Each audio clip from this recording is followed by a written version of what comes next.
मध्य प्रदेश का लखनऊ से एनआईए ने 3 यूक्रेनी लोगों को अरेस्ट किया है। तीनों ने म्यांमार में आतंकियों की ट्रेनिंग ली थी।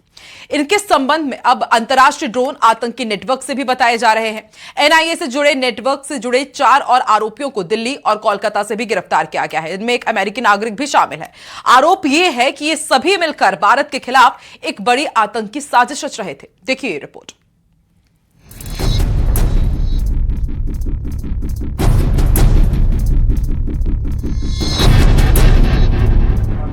लखनऊ एयरपोर्ट पर 3 यूक्रेनी नागरिकों को गिरफ्तार किया गया। ये लोग यूक्रेन के युद्ध में हिस्सा ले चुके अनुभवी सैनिक बताए जा रहे हैं। इन्हें आतंकवाद से जुड़ी साजिश की जांच में पकड़ा गया और जांच के लिए एनआईए को सौंप दिया गया। ये गिरफ्तारी 13 मार्च को चौधरी चरण सिंह अंतर्राष्ट्रीय हवाई अड्डे पर हुई। तीनों गिरफ्तार यूक्रेनी नागरिकों के नाम पेट्रो खुरबा जो 36 साल और इसके अलावा तारास स्लीवियान 37 साल और इवान 34 साल है। नेशनल इन्वेस्टिगेशन एजेंसी एनआईए ने 7 विदेशी नागरिकों को गिरफ्तार किया है जिनके ऊपर आतंकवादी गतिविधियों में शामिल होने का आरोप है। ये 7 विदेशी नागरिक जिनमें 6 यूक्रेन के नागरिक हैं और एक अमेरिका का नागरिक है, जिनको कि दिल्ली और लखनऊ और कोलकाता से गिरफ्तार किया गया है। तीनों पर ही यूएपीए की धारा 18 और अन्य धाराओं के तहत मामला दर्ज किया गया। खुफिया एजेंसियों के मुताबिक ये यूक्रेनी नागरिक म्यांमार गए थे जहां पर उन्होंने विद्रोही समूहों को सैन्य ड्रोन उड़ाने की ट्रेनिंग दी। ये मामला एक बड़ी कार्रवाई का हिस्सा है। कुल 7 विदेशी नागरिकों को पकड़ा गया है जिनमें 6 यूक्रेनी और एक अमेरिकी नागरिक शामिल है। इन सभी पर भारत के खिलाफ आतंकी गतिविधियां करने की साजिश रचने का आरोप है। अमेरिकी नागरिक का नाम मैथ्यू आरोन वैन डाइक है जिसे कोलकाता एयरपोर्ट पर रोका गया। बाकी 3 यूक्रेनी दिल्ली एयरपोर्ट और साथ ही 3 यूक्रेनी नागरिक लखनऊ में पकड़े गए हैं। ये सभी म्यांमार के सशस्त्र समूहों तक हथियार पहुंचाने, लड़ाकों को ड्रोन हथियार चलाने की ट्रेनिंग दे रहे थे। इसके लिए यूरोप से मंगाए गए ड्रोन का इस्तेमाल करने की तैयारी थी। जांचकर्ताओं के मुताबिक ये लोग 18 दिसंबर 2025 को यूएई से भारत आए थे। ये पर्यटक वीजा पर आए लेकिन मिजोरम गए बिना जरूरी परमिट के।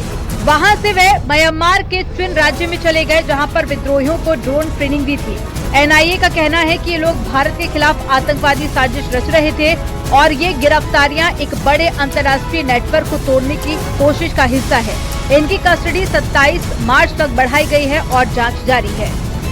फिलहाल ये सभी 7 आरोपी जिसमें 6 यूक्रेनी नागरिक और एक अमेरिकी नागरिक है एनआईए की कस्टडी रिमांड में हैं, जहां पर इनसे लगातार पूछताछ जारी है। कैमरामैन अनिल के साथ ऋषभ त्रिपाठी, न्यूज़ 18 लखनऊ। और अब बात बॉलीवुड एक्ट्रेस और बीजेपी सांसद कंगना रनौत की, जिन्होंने कांग्रेस नेता लोकसभा में नेता प्रतिपक्ष राहुल गांधी पर एक ऐसा बयान दिया है जिसके बाद राजनीतिक गलियारों में नया विवाद खड़ा हो गया है। कंगना के इस बयान पर कांग्रेस काफी हमलावर भी दिखी। ये रिपोर्ट देखते हैं।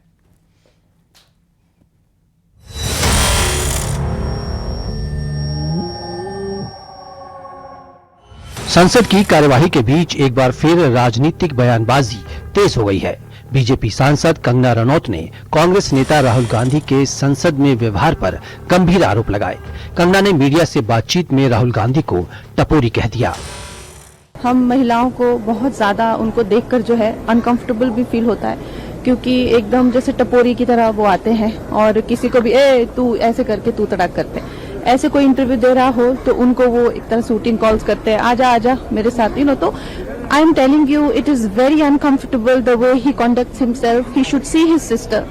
उनका कंडक्ट, उनका बिहेवियर कितना अच्छा है, कितना जिसे कह सकते हैं एटिकेट्स उनके बहुत अच्छे हैं, लेकिन Rahul Gandhi himself is a shame, I must say.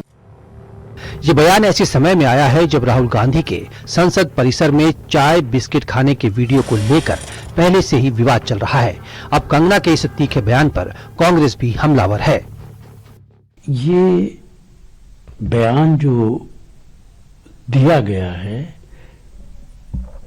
कोई अनकल्चर्ड आदमी ही दे सकता है।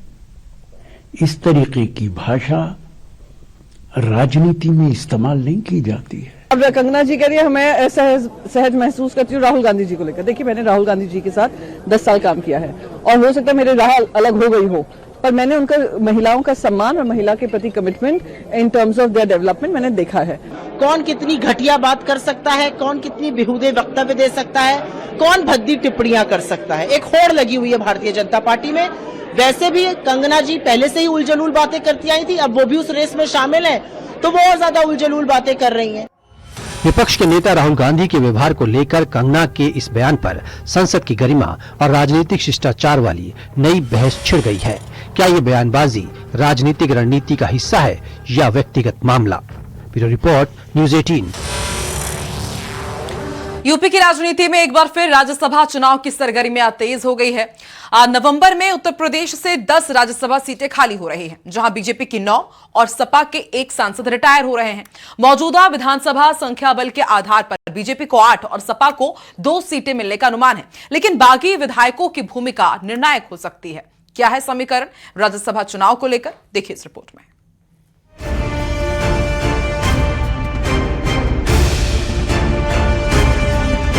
यूपी से राज्यसभा की 10 सीटें 25 नवंबर 2026 को खाली हो रही हैं, जबकि सपा से प्रोफेसर रामगोपाल यादव रिटायर हो रहे हैं। सियासी गणित से साफ है कि बीजेपी 8 सीटें आसानी से जीत सकती है, जबकि सपा 2 सीटों पर मजबूत दावा कर सकती है।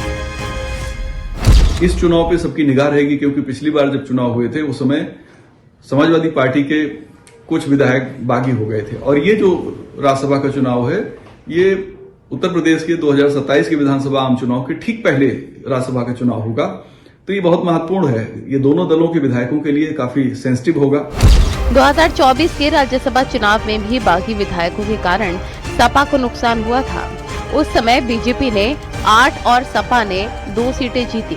हालांकि सपा ने 3 प्रत्याशी उतारे थे। आने वाले समय में जब राज्यसभा का चुनाव होगा तो उत्तर प्रदेश से जो हमारी पार्टी के सांसद जाएंगे, आदरणीय राष्ट्रीय अध्यक्ष जी जिसे मनोनीत करेंगे, वह दिखाई देगा कि विधानसभा के चुनाव में उसका परिणाम के रूप में किस तरह से परिलक्षित होता है और वह कितना असर डालता है।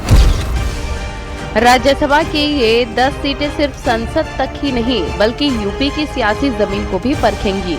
2027 से पहले ये परीक्षा दोनों दलों के लिए काफी अहम बताई जा रही है।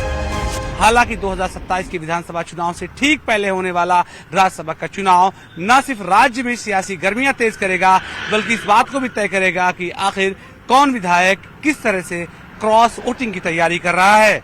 कैमरा पर्सन उपेंद्र के साथ अलाउद्दीन, न्यूज़ 18 लखनऊ। रामनगरी अयोध्या के बाद